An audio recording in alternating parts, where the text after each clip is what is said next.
On the 1st of April in 1914, 66 school children walked out of their school in a small Norfolk village called Burston. Why did they walk out? Mr. Higden, who was the assistant school teacher, had been organising agricultural labourers in the area. So that began the longest strike in history. The strike concluded in 1939 when Tom Higden died. So we've made 3 short films. The first one covers the rural conditions of the time. The second one is about the actions and the details of the strike, about the children walking out and the rest of it. And the third one covers the solidarity extended to this dispute by the whole of the labour and trade union movement, not only here but also abroad. So why are we doing this? We're doing it as a reminder that it's not only the industrial heartlands where workers' rights were advanced, but that there are key disputes and struggles that have taken place in the rural areas of our country.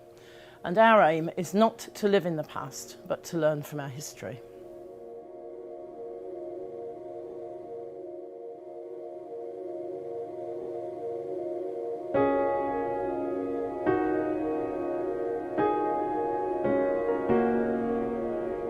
At the time of the Higdens and the strike in Burston, most of the people were farm labourers.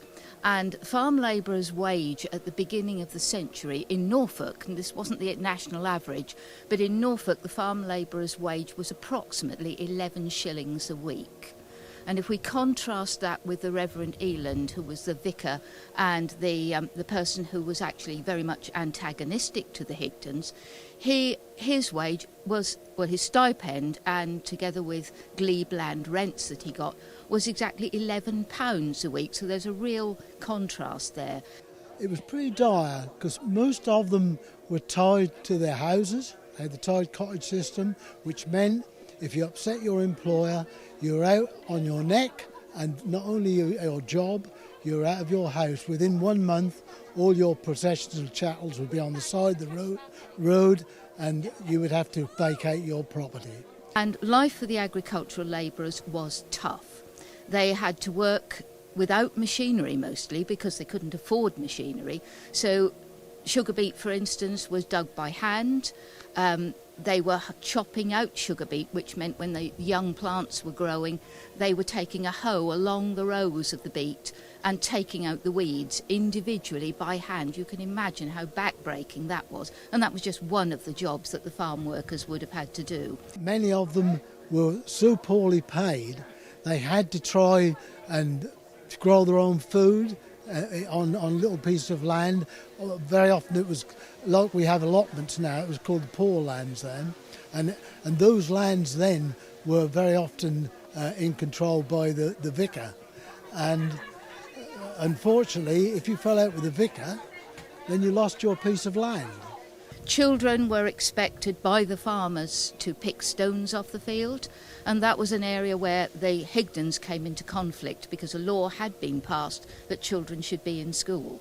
They did fall out with the vicar because Tom Higden, great guy that he was, he persuaded the people, the men, to stand for the local council.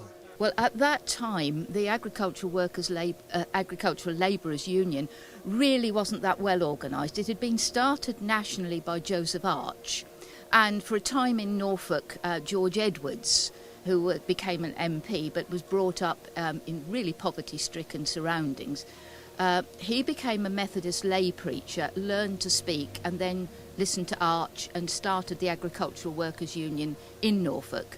And for a time things went quite well and wages did improve a bit, but then support fell off, and for a long time it was very, well, haphazard, I suppose you could say. And then along comes Tom Higden, first at Wood Darling. He'd heard Joseph Arch speak. He himself was a Methodist lay preacher, so he was used to speaking in public, and he began this branch of the union in Wood Darling. Upset all the farmers, who of course were the school governors as well, and got themselves moved on. He and his wife were moved to Burston, and they found in Burston that the conditions were even worse than they had been in Wood Darling, not just for the children working in the fields, but also for the farm labourers. Housing was very bad, insanitary conditions, and the school itself was cold, damp, badly lit, and quite often very chilly for the children because they weren't allowed to have fires except between the months, I think, of November and just the beginning of March. So if you've got bad weather after that or before that, hard luck.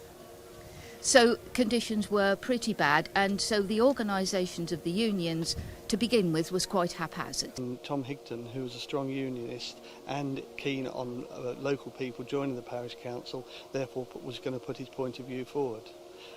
Annie Higdon also complained about the conditions in the school, which weren't very good, and by complaining she put herself in conflict with the managers. Well, I think for a beginning he was absolutely shocked. He had no expectation that he would lose. It had been sort of the done thing that the parson would be on the parish council, he'd be chairman of the school governors and so on and so forth. And when the Reverend Eland came to Burston, from what I've read of him, and of course I didn't know him, but from what I've read of him, he seems to have thought of himself not so much as a churchman, but as the country squire, you know, the hunting, shooting, fishing gentleman.